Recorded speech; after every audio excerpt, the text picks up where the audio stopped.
Saudi अरब के मक्का में हज करने गए करीब 1000 लोगों की गर्मी से मौत हो गई है। इसमें करीब 100 लोग भारत के थे। विदेश मंत्रालय ने जानकारी दी है कि इस साल 1,75,000 तीर्थयात्री हज के लिए मक्का गए थे। उनमें से अब तक 98 से 100 लोगों की मौत हो गई है। यह मौतें प्राकृतिक कारणों, पुरानी बीमारियों और बुढ़ापे के कारण हुई है। आप ये जानकर चौंक जाएंगे कि अक्सर विदेश में मौत होने पर व्यक्ति का शव उसके देश वापस भेजा जाता है, लेकिन हज यात्रा के वक्त ऐसा नहीं होता है। आइए समझते हैं कि हज करते हुए जान गंवाने पर क्या नियम है। क्या हज करने वाले अपने साथ कफन लेकर क्यों जाते हैं? दरअसल इस्लाम धर्म में 5 फर्ज में से एक फर्ज हज है। माना जाता है कि हर मुस्लिम व्यक्ति को जीवन में कम से कम एक बार हज यात्रा जरूर करनी चाहिए। इसी फर्ज को पूरा करने पर साल भर दुनिया भर के मुस्लिम सऊदी अरब के मक्का पहुंचते हैं। हज में 5 दिन लगते हैं और यह ईद उल अजहा यानी बकरीद के मौके के साथ ही ये ख़त्म हो जाती है। बाहर से आने वाले मुसलमानों के लिए सऊदी अरब ने कोटा तैयार किया हुआ है। इसके हिसाब से तय होता है कि किसी देश से उस साल कितने मुस्लिम हज यात्रा कर सकते हैं। अब आपको बताते हैं कि मक्का में हज करने के दौरान क्यों हाजी कफन अपने साथ लेकर जाते हैं। दरअसल सऊदी अरब के हज कानून में साफ तौर पर कहा गया है कि अगर कोई शख्स हज करते हुए जान गंवाता है तो उसकी लाश उसके देश नहीं भेजी जाएगी, बल्कि उनको सऊदी अरब में ही दफन दिया जाएगा। हर हज यात्री सऊदी अरब आने से पहले एक आवेदन फॉर्म भरता है, जिसमें वह नियम को मानने की सहमति जताता है।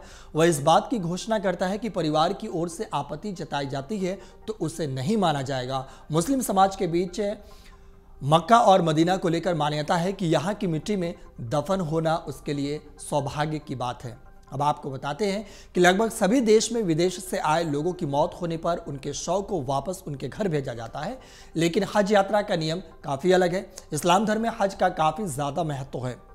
इस 5 फर्जों में एक फर्ज कहा जाता है। हर मुस्लिम व्यक्ति अपने पूरे जीवन में एक बार हज यात्रा करना चाहता है। वहीं सरकार भी तीर्थयात्रियों को यह यात्रा पूरा करवाने की पूरी कोशिश करती है, जिसके लिए हर साल एक निर्धारित संख्या के लोगों को हज यात्रा पर जाने की परमिशन देती है। वहीं जब किसी तीर्थयात्री की मृत्यु हो जाती है तो संबंधित देश के हज मिशन को इसकी सूचना दी जाती है।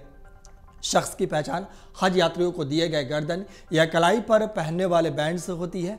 इससे मरने वाले के नाम, उम्र, एजेंसी और देश की जानकारी आसानी से हो जाती है। अगर मरने वाले हाजी के साथ कोई रिश्तेदार या जाने वाला व्यक्ति हो तो वो भी उसकी पहचान करते हैं। मृत व्यक्ति की पहचान होने के बाद किसी मान्यता प्राप्त डॉक्टर के पास अस्पताल से मौत का सर्टिफिकेट लिया जाता है। इसके बाद शव को नहलाने और दफन करने का काम शुरू होता है। वहीं हाजियों को उसके ही कफन में दफन किया जाता है। दरअसल हज यात्रा पर जाने वाले लोग अपने साथ एक सफ़ेद कपड़ा ले जाते हैं, इसे ही कफन कहते हैं। अगर यात्रा के दौरान उनकी मौत हो जाती है तो उन्हें इस कपड़े में लपेटकर दफन किया जाता है।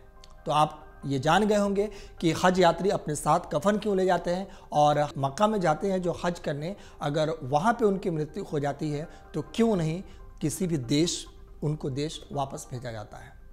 अगर आप ये वीडियो YouTube पर देख रहे हैं तो हमारे चैनल को सब्सक्राइब करें और बेल आइकन को दबाना ना भूलें। अगर आप Facebook पर ये वीडियो देख रहे हैं तो हमारे पेज को लाइक करें।